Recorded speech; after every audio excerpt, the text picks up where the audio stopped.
home fire escapes or home exit drills, but it's also important too for the kids not to be home alone. Will you go back and explain? You said one was in a closet, Right. a couple were in a tent. Right, so you play tents. Kids have tents that they play in. So 2 of the children were in a tent and 1 was in a closet. And, you know, hats off to the firefighters. You walk in a room and at first glimpse there's nobody there. You got to dig deeper. And we know that children hide. Bathtubs, closets, under beds, in this case, in a tent. So, you know, we've given them the greatest chance for recovery and survival, and we're just prayerful right now. They're en route, if they have not made it, to a hospital. And, you know, we're just very prayerful for them. Were they conscious when they... I won't get into the specifics. I'll just say that they're in critical condition.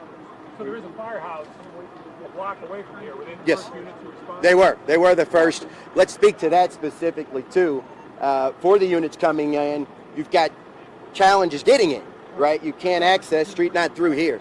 I can't access Jefferson from, what is this? Caroline. So Caroline, I can't access it here. You know, there's limited access too. So there are challenges in every emergency, every fire, every incident.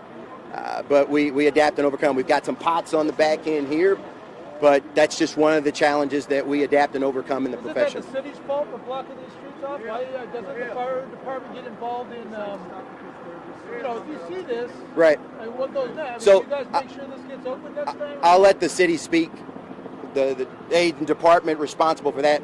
As far as the fire department's perspective, our job is to know our response areas. And of course, it's impossible to know everything that occurs when it occurs, but we get out in our response areas and we travel them so we know where most of the blocks are, right? But that doesn't mean it doesn't take more time to access the scene if you've got to maneuver through stops and closures. How quickly was this fire knocked down? I do not have an answer for that.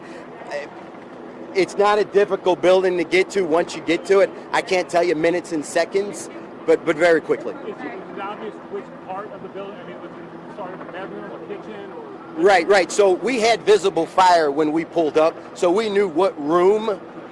If you look at this building from the front, you instinctively think those stairs get me there. That wasn't the case, and we had to go around the back to access the second floor. So that is a bedroom up there, I'm guessing? Or do we know? I'm not sure what it is. It may be a bedroom. I'm not 100% sure. But the children were in like a playroom or a play area. That's where we located them. Has DFS been called? I don't have that answer. That'd be more of a law enforcement question. Police is on Police hand are on as well? scene. Yep, they're on scene. So our investigators are working right now to come up with a cause, and once that's determined, I'll share it. Do you know?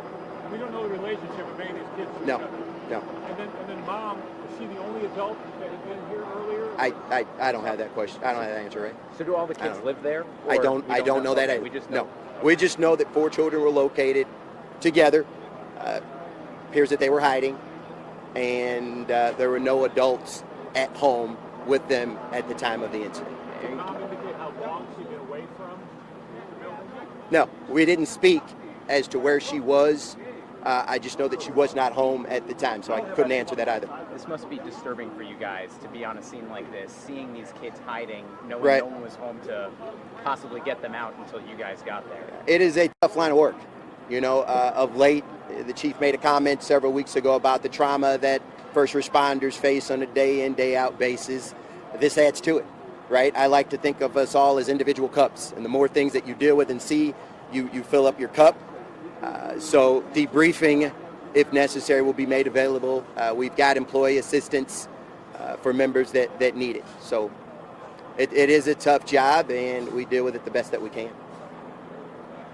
Anything else we need to know? No, Ray, you asked me everything. When was this building erected? I know, Ray. You got me. Thank you very much. All right, no problem. Yeah. Okay.